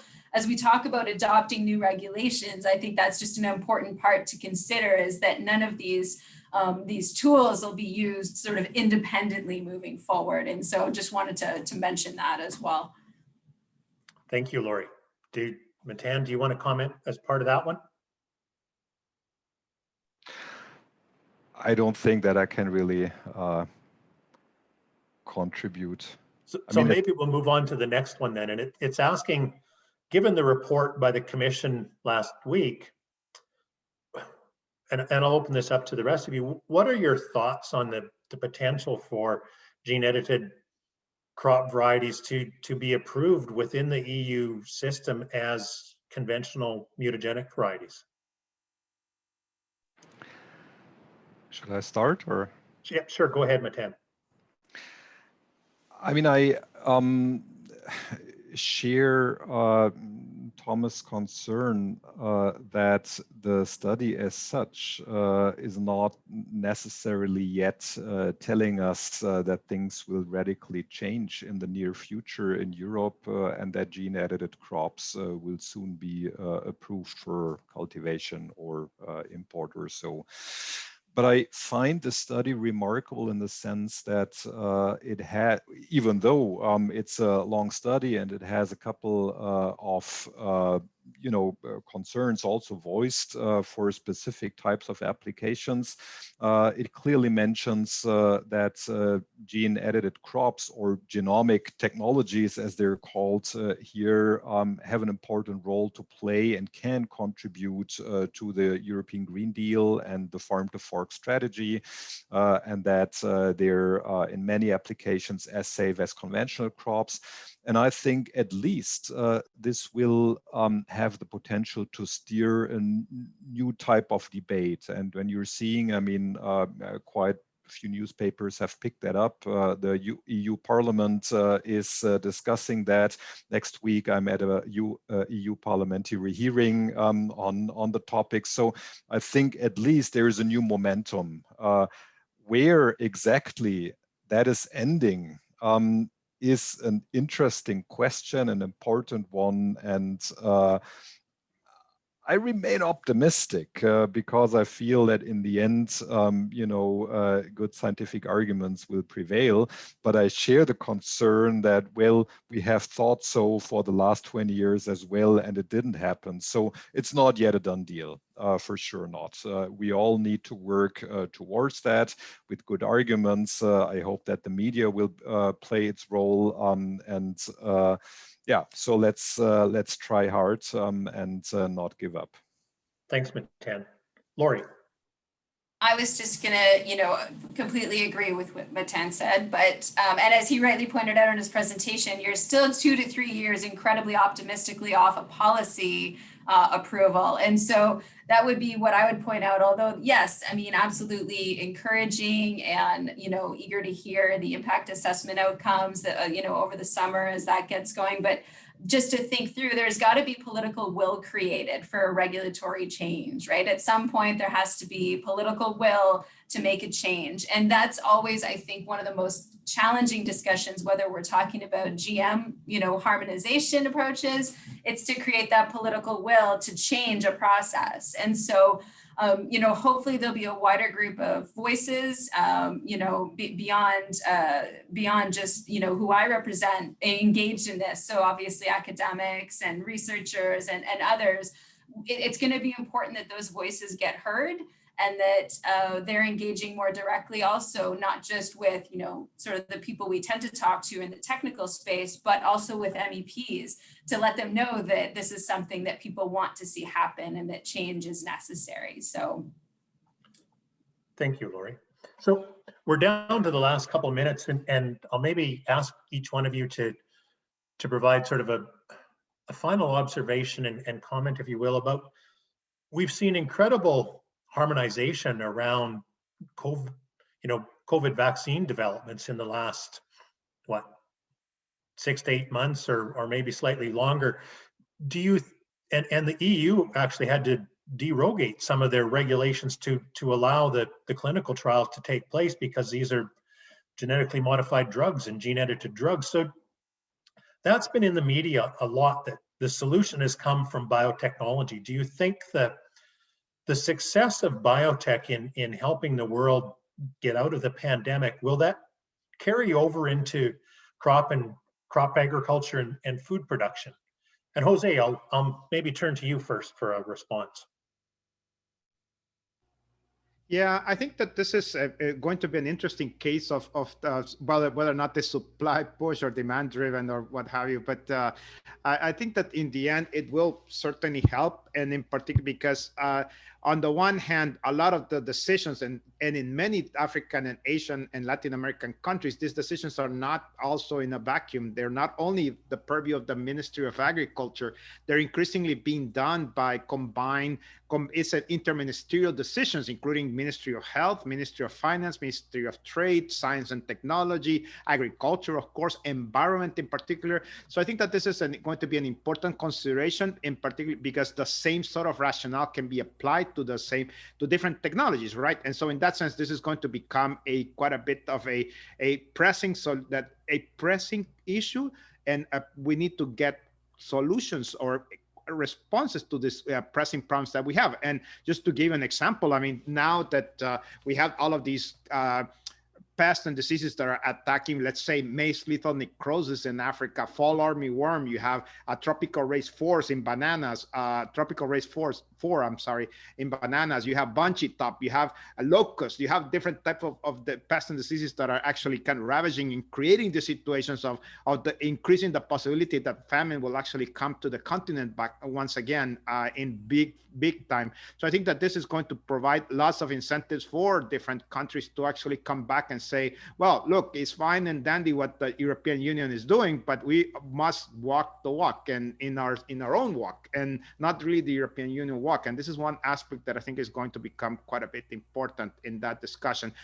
Having said that, and just to respond just very briefly to some of the other questions that were out there, I mean, one of the issues and one of the problems is that it's not the same when you talk about socioeconomics and some of these political economy issues. There's no clear resolution, and there's there's no standard to this. And so in that sense, coming up with decisions that are actually, let's say, science-based is going to become a little bit of a major issue for decision makers. So I think this is something that socioeconomics can actually come back and support these decisions, but it's not the first and foremost issue at hand is conducting that risk assessment and finishing that risk assessment before we do anything else, because anyhow, any other type of assessment will be redundant if something is not safe, right? So I think this is something that we need to keep in mind all the time.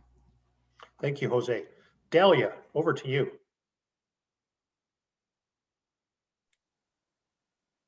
Okay. Well, I think that, there was a kind of harmonization with the vaccines, but I think I don't know if it will happen the same with the crops and the other biotechnology products. Maybe the needs are different. This is not a health matter. So I don't have a clear opinion about this point. It's for me it's more difficult and complicated than the vaccine for the COVID. Okay, thank you, Delia. Lori, to you, please. Sure. I agree with Dalia that people regard food very differently than medicine, or at least our experience over the last 30 years with GM technology has shown where advances have been made in medicine that, have not been fully realized in the same way with crops. But having said that, I think we have a unique opportunity to highlight what regulatory cooperation can accomplish. And so I think at least from that perspective, we have, a bit of a unique opportunity right now to point out what we can accomplish together versus, going about things in very different and disparate ways. So I think right now is a good time to have that conversation about the opportunities around regulatory cooperation. And people are keen about science right now, I think, as well. And, there's an opportunity to reach out to the broader public, I think, as well about this technology and at least start those conversations or continue those conversations. Great. Thank you, Lori. Matan, last word over to you. Yeah, I mean, I also think that vaccines and medical applications are different from agriculture, and partly this is related to people's feeling of personal benefits, right? I mean, you have a very clear personal benefit from a vaccine or from a drug. You don't have that as a European consumer, at least from food that is a few cents cheaper. That's not a main argument. You even don't have that when you eat food that has some, healthy ingredients in it, because you always have sufficient alternatives and money to buy those alternatives. So I think these are, some of the differences, but I think the arguments are very different in poor societies, where individuals, it's about having being able to escape poverty or being able to have more food security or not. And therefore I fully agree with Jose that poor country regulators and policymakers should be more bold and say we're not following the European Union model. And I think if that's really happening, and if we see more interesting technologies that really help poor people, and technologies that are not only coming from the Bayers and Monsantos of this world, then also European consumers will have more arguments to see, well, look at this. This is really incredible. Europeans care about poor people. They only don't believe the arguments if they're coming from only the Bayer type of technologies. That's one of the things. So I think if things really happen at larger scale elsewhere in the world, this can convince Europeans that things aren't so evil as they had previously thought. So if we are not managing to get it done, and I'm still optimistic that something will happen, I hope that the rest of the world will not only look at Europe, but march forward, and Europe will then hopefully follow. Thank you, Matan. Well, thank you.